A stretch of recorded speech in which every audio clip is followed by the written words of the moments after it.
నమస్తే, welcome back to Shri Mayuri hub channel. ఇప్పుడు మీకు చూపించే వీడియో వచ్చేసి ఇది చాలా రోజులు అవుతుంది షూట్ చేసి, కానీ ఇప్పుడు పోస్ట్ చేస్తున్నాను. ఇది ఒక వ్రతానికి సంబంధించింది. ముందు మనం ఎప్పుడులానే మొత్తం అన్ని ఏర్పాట్ల గురించి మాట్లాడుకుంటూ వ్రతం గురించి కూడా మనం మాట్లాడుకుందాం. ఇప్పుడు మీరు చూస్తున్న బ్యాక్గ్రౌండ్ ఏదైతే ఉందో, ఎప్పుడు ఇంట్లో పూజ జరిగినా కూడా ఇక్కడే దేవుణ్ణి ప్రతిష్ఠించుకుని ఇక్కడే పూజా కార్యక్రమం చేసుకుంటాం జరుగుతుంది కదా. సో ఇప్పుడు దీంతో మనం ఒత్తులు రెడీ చేయాలి. సో పూజ ఏంటి అంటే త్రిమూర్తుల మేళ అని పిలుస్తారు, అలాగే త్రినాథ వ్రతం అని కూడా పిలుస్తారు. మేళ అంటే ఇక్కడ వ్రతం అని అర్థంలో చెప్తారు. ఇది ఎక్కువగా మాఘమాసంలోను కార్తీక మాసంలో కూడా చేసుకుంటారు ఈ పూజ. ఇది ఏంటంటే ఒక్కసారి చేయొచ్చు, అలాగే ఒకేసారి 3 పూజలు చేయొచ్చు, 5 చేయొచ్చు, 7 చేయొచ్చు. మేళము అంటారు. అంటే ఒక మేళమ, 3 మేళాల, 5 మేళాల, 7 మేళాల, 9 మేళములు అని చెప్తారు. అంటే త్రిమూర్తులు బ్రహ్మ, విష్ణు, మహేశ్వరులు ఈ ముగ్గురు ఉన్న చిత్రపటాన్ని మనం ఇక్కడ ఈ వ్రతంలో పెట్టుకుంటారు. అది ఒక ఫోటో పెట్టి చేస్తే ఒక మేళము, 3 పెడితే 3 మేళాలు. అంటే 3 సార్లు చేయాల్సిందే ఒక్కసారిగా చేస్తారు. అలాగే 5 ఫోటోలు పెట్టి చేసేది. ఇక్కడ ఒక మేళానికి సంబంధించి ఒక ఫోటో పెడతాము. అలాగే మనకి ముగ్గురు మూర్తులు కదా, ముగ్గురు మూర్తులకి 3 కలశాలు పెట్టాలి. అలాగే 3 దీపారాధనలు, 3 సాంబ్రాణి ధూపం, ఇలా 3 ఇవ్వాలి. కాబట్టి ఇక్కడ ఒకదానికి 3 ఇవ్వాలి. అలాంటి మనం ఒకేసారి 3 మేళాలు చేస్తున్నప్పుడు 3 9 అక్కడ ఏర్పాటు చేసుకోవాలి. అంటే 9 కలశాలు ఉండాలి, 9 దీపాలు ఉండాలి, 9 ధూపం వేయడానికి అన్నీ ఉండాలి. అలాగే కలశానికి చెంబు ఉండాలి. కాబట్టి ఇక్కడ ఇంట్లో అయితే అమ్మ అయితే 3 మేళాలు ఒకేసారి చేస్తున్నారు కాబట్టి 9 కలశాలు ఏర్పాటు చేయాలి. ఇలా కలశం చేసేటప్పుడు మనం విష్ణువు, బ్రహ్మ, మహేశ్వరులకు వీళ్ళ యొక్క నామాలను మన ఈ కలశం మీద అందంగా తీర్చిదిద్దుకుంటాము. సో అది రెడీ చేస్తున్నారు ఇక్కడ. ఇది ఎక్కువగా కార్తీక మాసంలోనూ మాఘమాసంలోనూ చేసుకుంటూ ఉంటారు. ఇందులో ఏంటంటే కొంచెం ధూపం రూపంలో సమర్పించేటప్పుడు గంజాయిని ఉపయోగించడం అనేది జరిగేది పూర్వకాలంలో. ఇప్పుడు చట్టరీత్యా నేరం కనుక దానికి ప్రత్యామ్నాయంగా పొగాకును ఉపయోగించే వాళ్ళు ఉపయోగిస్తున్నారు, లేదంటే దాన్ని స్కిప్ చేస్తున్నారు. అంతేగాని అది ఇలా ఉపయోగించడం వల్ల ఈ వ్రతం అనేది మంచిది కాదు అనే అభిప్రాయానికి రాకూడదు. ఎందుకంటే మనకి ఉత్తర భారతదేశంలో ముఖ్యంగా కాలభైరవ స్వామి ఆరాధన చేసే దగ్గర వాళ్ళ మద్యాన్ని, కళ్ళు అలాంటి వాటిని కూడా సమర్పించడం జరుగుతుంది. అలాగే ఈశ్వర ఆరాధనలో కూడా మనకి పొగాకు ఇలాంటివి ఉపయోగిస్తూ ఉంటారు. సో అవి ఆయా ప్రాంతాల్లో ఆయా కాలానికి అనుగుణంగా జరిగేవి. ఇప్పుడు కాలం మారుతున్న కొద్దీ వాటి వల్ల వచ్చే ప్రత్యామ్నాయ పరిస్థితుల రీత్యా వాటిని మనం నిషేధించడం జరిగిందనుకోండి. సో ఇప్పుడు చూస్తున్నారు ఇలా ఇప్పుడు ఇంట్లో నోచేది మొత్తం 3 మేళాలు ఒకేసారి. అందుకని 3x3 9 కలశాలు పెట్టాలి. అంటే ఒక్కొక్క ఫోటోలోనూ త్రిమూర్తులు ముగ్గురు బ్రహ్మ, విష్ణు, మహేశ్వరులు ఉంటారు కాబట్టి ఒక్కొక్క ఫోటో దగ్గర 3 కలశాలు చొప్పున 9 కలశాలు రెడీ చేయాలి. 9 తాంబూలాలు రెడీ చేసుకోవాలి. దీపారాధనకు సంబంధించి ఉండాలి. ఈ దీపారాధన వెలిగించే ప్రమిదలు ఏదైతే ఉన్నాయో ఆ ప్రమిదలు, అలాగే ధూపం వేసేది ఏదైతే ఉంది ఇవన్నీ కూడా మట్టితో తయారు చేసుకుంటారు. ఆ ప్రమిదల్ని చేసి వాటిని ఆవు పేడతో అలికి వాటిని శుభ్రంగా రెడీ చేస్తారనమాట. అవి చూపిస్తాను మీకు మట్టితో చేసినవి. ఇప్పుడైతే ఈ కలశాలకు చేయడానికి అక్క రెడీ చేస్తున్నారు.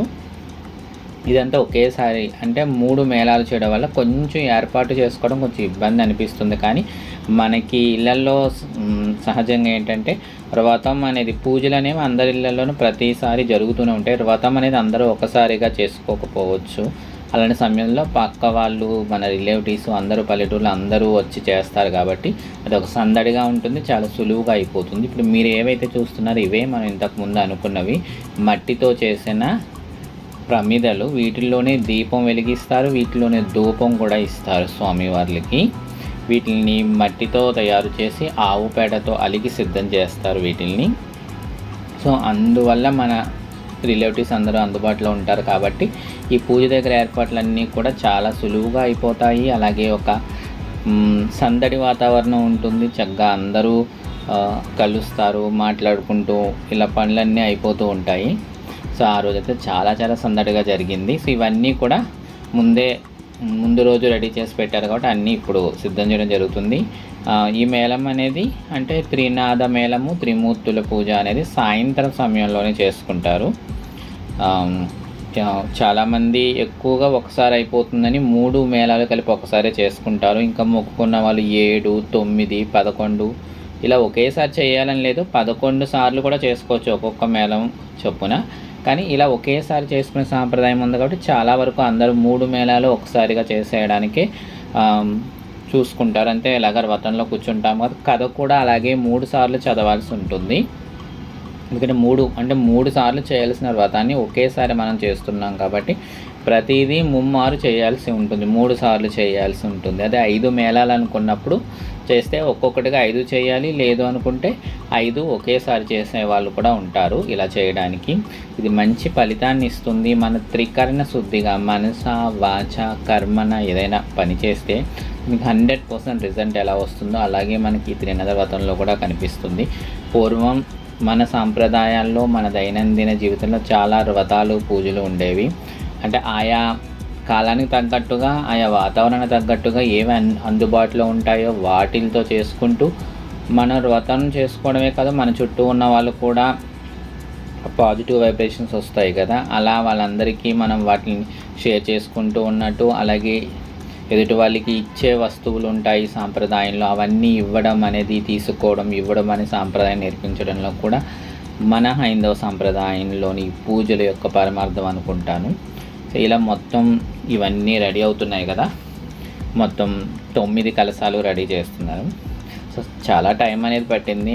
మధ్యాహ్నం 2 o'clock అలా స్టార్ట్ చేసుకుంటే అన్నీ రెడీ చేసి పెట్టుకోవడానికి ఈవినింగ్ అవుతుంది. సో అన్నీ ముందు రోజే అనుకుంటాం కాబట్టి అన్నీ అరేంజ్ చేసుకుని తీసుకుని మొత్తం అంతా రెడీ అవుతుంది.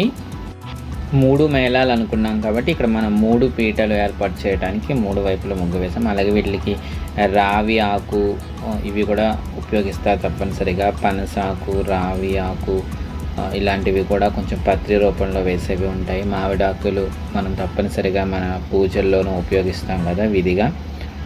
ఇవన్నీ కూడా అన్నీ ముందుగా సిద్ధం చేసుకొని ఒక్కొక్క మేళానికి సంబంధించి ఒక్కొక్క పీట అక్కడ పెట్టి దాని మీద మనం త్రిమూర్తుల పటాన్ని పెడతారు. సో అవన్నీ ఇక్కడ రెడీ అవుతున్నాయి. ఇప్పుడు ఒక పీట పెట్టి దానిపైన ఒక కొత్త వస్త్రం వేసి దానిపైన స్వామివారిని పెట్టి కలశం కూడా పెడతారు. కలశ సాంప్రదాయం అనేది లేని వాళ్ళు దాన్ని స్కిప్ చేస్తారు, చాలా వరకు పెడతారు. సో అది మనకి చేసే విధానం, పూజ చేసే విధానం ఇప్పుడు మీరు చూస్తున్నారు కదా. ఈ విధంగా మనం వ్రతానికి సంబంధించిన చిత్రపటాలని అవన్నింటినీ మనం అక్కడ సిద్ధం చేసుకుంటాము. సో చాలా వరకు మిగతా పూజలు ఎలా అయితే ఉంటాయో మనకి వినాయక చవితి, వరలక్ష్మి వ్రతం ఇట్లాంటి, అలాగే మంగళ గౌరీ వ్రతం ఇలాంటివన్నీ అలానే ఉంటుంది. కానీ కొన్ని నెలల్లో ఏదో ఒక రోజు చేసుకునే సాంప్రదాయం ఉంటుంది, కొన్ని ఆ తిథిలో మాత్రమే చేసుకుంటాము. అంటే వరలక్ష్మి వ్రతము అంటే మనకి శ్రావణ శుక్రవారం, 2వ శుక్రవారం నాడు ఎక్కువ చేసుకుంటారు. అలాగే వినాయక చవితి భాద్రపద మాసంలో వచ్చే మొదటి చవితి రోజు చేసుకుంటారు. అలాగే ఇది మాఘమాసంలోనూ కార్తీక మాసంలోనూ కూడా చేసుకుంటారు. ఇవి చూస్తున్నారు కదా, మనకి మట్టితో చేసిన ప్రమిదలు అనుకున్నాం కదా, అవి ఒక్కొక్క మేళానికి ఎదురుగా ఒక్కొక్క చోట ఒక్కొక్కరు ఒక్కొక్క పని చేయడం వల్ల చాలా ఈజీగా అయిపోయింది. అక్క ఉన్నారు, ఇంకొక అక్క ఉన్నారు, అలాగే వదిన ఉన్నారు. సో అందరూ కొన్ని చూసుకోవడం వల్ల చాలా తొందరగా అన్నీ అక్కడ ఏర్పాటు చేయడం అనేది జరిగింది. సో అలా మొత్తం అన్నీ కూడా మనం అన్నీ సిద్ధం చేసుకుని పెట్టుకుంటే అన్నీ అందుబాటులో మనకు చేతికి అందేలా అందుబాటులో ఉంటే ఒకసారి మనం కూర్చున్నాక వ్రతం అంతా పూర్తి అయ్యేంత వరకు ఎవ్వరు వ్రతానికి వచ్చిన వాళ్ళు కానివ్వండి, చదివే వాళ్ళు, పూజ చేసేవాళ్ళు అందరూ ఎవ్వరూ కదలడానికి అవకాశం ఏమీ ఉండదు. అన్నీ అందుబాటులో పెట్టుకుని ఒకసారి అన్నీ సిద్ధంగా చూసుకుని ఇలా మొత్తం 3 మేళాలకు సంబంధించి అన్ని ఏర్పాట్లు, అలాగే మనం కథ వినడానికి, పూజ వినడానికి వచ్చే ముత్తైదులు ఎవరు ఉంటారో వాళ్ళకి ఇచ్చే తాంబూలాలు, అలాగే మనకి ఇక్కడ వ్రతం చేసేటప్పుడు మధ్యలో స్వామివారికి మనం ఇచ్చే షోడశోపచార పూజలు ఉంటాయి కదా, వాటికి సంబంధించి అన్ని ఏర్పాట్లు అయిపోయాయి. సో పూజ అయితే స్టార్ట్ అయిపోయింది, అందరూ వచ్చారు. సో నేను కథ అనేది అదంతా పూర్తి వీడియో అయితే మీకు నేను ఇందులో చూపించే అవసరం లేదనుకుంటున్నాను, ఎందుకంటే అది మనం చదువుతూ చేసేదే కాబట్టి. సో ఇలా మొత్తం పూజ అంతా కూడా ముమ్మార్లు చదవాలి. 3 సార్లు మన పుస్తకం ఉంటుంది మన దగ్గర. త్రినాద వ్రతకల్పం అనే పేరుతో ఉంటుంది ఈ పుస్తకం. ఆ పుస్తకాన్ని మనం 3 సార్లు చదవాలి. మొత్తం పుస్తకం అంతా మనం చదవాల్సి ఉంటుంది. ఆ పుస్తకం వ్రతం మధ్యలోనే మనకు అన్ని షోడశోపచార పూజలు ఇవన్నీ వస్తాయి. సో అదంతా కంప్లీట్ అయిపోయిన తర్వాత మళ్ళీ ఏ మేళానికి ఆ మేళానికే మనం హారతి అన్నీ ఇచ్చేయాలి. సో అలా మొత్తం అంతా కంప్లీట్ అయిపోతుంది. సో వచ్చిన ముత్తైదువులు అందరూ పూజ చూడడానికి వచ్చిన వాళ్ళు అందరూ ఉన్నారు. సో మొత్తం అంతా అయిన తర్వాత వాళ్ళకి తాంబూలం ఇవ్వడం అనేది జరుగుతుంది. సో నేను మొత్తం ఆ కథ అంతా వ్రతం ఎలా జరిగిందనేది నేను ఇక్కడ మీకు చూపించదలుచుకోలేదు. సో మామూలుగా అది అందరికీ తెలిసిందే, పుస్తకంలో చదివేస్తాం కాబట్టి నేను మామూలుగా ఎలా ఏర్పాటు చేసుకుంటాము, ఎలా అందరూ గ్యాదర్ అయ్యారు సో అన్నదానికి సంబంధించి మాత్రమే వీడియోలో చూపిస్తున్నాను. ఎప్పుడు నేను వ్రతానికి సంబంధించిన పూజలు తీసినా ఆ విధంగానే చూపిస్తూ ఉంటాను కదా మీకు. సో ఇలా వ్రతం అంతా కంప్లీట్ అయిన తర్వాత ఇక్కడ స్వామివారికి మనం ఏమైతే నైవేద్యం కింద సమర్పించామో అరటిపళ్ళు కానివ్వండి, కొబ్బరి కానివ్వండి, ఇంకా ప్రశ్న అవన్నీ వాటితో పాటుగా అక్కడ పెట్టిన వాటిని అన్నీ తీసి అవన్నీ మిక్స్ చేసి వచ్చిన వాళ్ళకి అది ప్రసాదం కింద ఇస్తారట. ఈ వ్రతంలో అదొక ప్రత్యేకత. చూస్తున్నాం కదా మొత్తం అన్నీ మిక్స్ చేస్తున్నారు. అంటే చలివిడి, వడపప్పు, అరటిపండ్లు, కొబ్బరి, ఇంకా అవన్నీ అక్కడ స్వామివారికి పెట్టినవన్నీ కలిపి అవన్నీ మిక్స్ చేసి వచ్చిన వాళ్ళకి ప్రసాదం కింద ఇస్తారు. ఎవరైతే వ్రతానికి వస్తారో వాళ్ళు తప్పనిసరిగా ప్రసాదం తీసుకునే వెళ్ళాలట. స్వామివారి ఆశీస్సులు వాళ్ళకి తప్పకుండా ఉంటాయి. ఇది తాంబూలము వచ్చిన కథ వినడానికి వచ్చిన భక్తులకి ముత్తైదులకి ఇవ్వడానికి ఏర్పాటు చేసిన తాంబూలాలు. సో ఆ రోజైతే చాలా చాలా సందడిగా చాలా ప్రశాంతంగా జరిగిన వ్రతం. ఇదే కాకుండా దీని తర్వాత నెక్స్ట్ తర్వాత రోజు కూడా ముఖ్యమైన చేయవలసింది ఒకటి ఉంటుంది. ఇది మనకు వచ్చిన ముత్తైదువులకి వాళ్ళందరికీ వాయనం ఇవ్వడం. ఇది అయిపోయింది కదా. దీని తర్వాత రోజు ఏంటంటే మనం త్రిమూర్తుల వ్రతం కదా పూర్తి చేసాము. సో దానికి సంబంధించి చిన్న పిల్లల్ని బాల సాధువులు అంటాము. వాళ్ళ రూపంలో త్రిమూర్తులు వాళ్ళ రూపంలో మన ఇంటికి వచ్చినట్టుగా చిన్న పిల్లలను ఒక 3 పిల్లలకి మరుసటి రోజు వాళ్ళకి భోజనం అనేది పెట్టే సాంప్రదాయం ఒకటి ఉంటుంది. సో అది తర్వాత రోజు ఈ వ్రతం అయిపోయిన తర్వాత రోజు చేస్తారు. ఇప్పుడున్న పరిస్థితులకు అనుగుణంగా చాలామంది అదే రోజు వ్రతం అయిపోయిన తర్వాత కూడా చేస్తున్నారట. సో అది ఎప్పుడు చేసామన్నది కాదు, వ్రతం అయిన తర్వాత మనం ఆచరించామా అన్నదే ముఖ్యం అనుకుంటున్నాను. అందుకని ఆ వ్రతం అయిపోయిన రోజు లేదా తర్వాత రోజు మన యొక్క వెసులుబాటును, ముఖ్యంగా పిల్లలు స్కూల్కి వెళ్ళిపోవడం అలాంటివన్నీ ఉంటాయి కాబట్టి దాని వీలుని అనుసరించే మనం అవి చేసుకోవడం మంచిది అని అనుకుంటున్నాను. ఇవే కాకుండా మనము ప్రతి ఏడాది ప్రతి నెల వచ్చే పండుగలతో కాకుండా కొన్ని విశిష్టమైన నోములు కూడా ఉంటాయి కదా. ఇప్పుడు ఎలా అయితే మనం త్రినాద వ్రతం అనుకున్నామో అలాగే 16 కుడుముల తద్ది గురించి తెలుసు. అలాగే 16 ఫలాల నోము ఉంటుంది. అలాగే 10 పువ్వుల నోము ఉంటుంది. అలాగే చిత్రగుప్తుని నోము ఉంటుంది. 101 నిమ్మ పండ్ల నోము ఉంటుంది. కైలాస గౌరీ నోము ఉంటుంది. ఇలా కొన్ని విశిష్టమైన నోములు అనేవి ఉన్నాయి. అవి మన ఆచారంలో మన సాంప్రదాయంలో ఎప్పటికీ విడదీయరాని అనుబంధం ఉంది. ఇప్పటికీ చాలా చోట్ల పల్లెటూళ్ళలో ఇప్పటికీ మనకి ఈ వ్రతాలు, పూజలు, నోములు అనేవి ఆచరిస్తూనే ఉంటారు. నలుగురు కలిసి సరదాగా కాసేపు ప్రశాంతంగా జరుపుకునే పండుగలు ఇవి. చూస్తున్నారు కదా, మొత్తం త్రినాద మేళం అంతా అయిపోయింది, పూజ అయిపోయింది, వచ్చిన ముత్తైదులకు వాయనం ఇవ్వడం అయిపోయింది. ఇది త్రినాద మేళకు సంబంధించింది. మరుసటి రోజు అనుకున్నాం కదా 3 పిల్లలకి బాల సాధువులకి పెడతారని, త్రిమూర్తుల స్వరూపంగా వాళ్ళు భావించి ఆ పిల్లలకి కాళ్ళకి పసుపు రాసి పారాయణం పెట్టి అలాగే నామాలు పెట్టి తిరునామాలు పెట్టి వాళ్ళకి భోజనం పెట్టడం అనేది ఈ వ్రతంలో భాగంగా జరిగే 2వ కార్యక్రమం అన్నమాట అది. సో అది జరుగుతుంది. ఇది నెక్స్ట్ డే ఈవినింగ్ వచ్చారు పిల్లలు, ఎందుకంటే స్కూల్కి వెళ్ళిపోతూ ఉంటారు కదా. సో వాళ్ళు ఈవినింగ్ స్కూల్ నుంచి వచ్చిన తర్వాత రమ్మని చెప్తే వాళ్ళు వచ్చారు. సో వాళ్ళకి కాళ్ళకి పసుపు రాస్తున్నారు. వాళ్ళకి మనం ఎలా అయితే అతిథికి ఎలా అయితే పెడతామో అలా అంటే బ్రహ్మ విష్ణు మహేశ్వరులు కాబట్టి ఒకరికి ఇలా అడ్డబొట్లు పెట్టారు. సో అలా వాళ్ళకి ఇలాగా ఇవన్నీ కూడా పూర్వం నుంచి వస్తున్నాయి కాబట్టి ఇంకా అట్లానే వాళ్ళని రెడీ చేసి వాళ్ళకి భోజనం పెట్టి పంపిస్తారు. కొన్ని ప్రాంతాల్లో కొందరైతే ఈ ముగ్గురితో పాటు వినాయకుడిని రూపంలో కూడా ఇంకొక బాబుని కూడా భోజనానికి కూర్చోపెడతారు.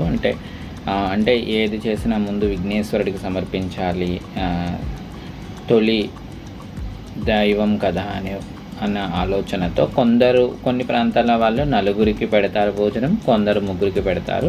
సో ఏది ఏమైనప్పటికీ ఒక్కొక్క ప్రాంతంలో ఒక్కొక్క ఆచారం ఉంటుంది. ఇలా త్రినాద వ్రతం లేదా త్రిమూర్తుల మేళం అని చెప్తారు. ఇది 3, 5, 7, 9, 11 ఇలా అనమాట. మేళము అంటే వ్రతము అని అర్థంలో చెప్పుకోవచ్చు. మనం ఎక్కువగా సాధారణంగా మనం చేసే పూజలన్నీ కూడా మనం బేస్ సంఖ్యలోనే చేస్తాం కదా మన హిందూ సాంప్రదాయంలో. సో ఆ రకంగా ఈ పూజ అనేది పూర్తి చేస్తారు. తర్వాత ఇలా మరుసటి రోజు వాళ్ళకి భోజనం పెట్టి వాళ్ళకి తాంబూలం ఇవ్వడం అనేది జరుగుతుంది. ఇది ముఖ్యంగా చిన్నపిల్లలకే పెడతారు, బాల సాధువులు అని చెప్పి. ఇది చూశారు కదా, ఇదండి మా ఇంట్లో జరిగిన త్రినాద వ్రతము త్రిమూర్తుల మేళం సంబంధించిన విశేషాలు. ఈ వీడియో మీకు ఎలా అనిపించిందో నాకు కామెంట్ చేయండి. నమస్తే.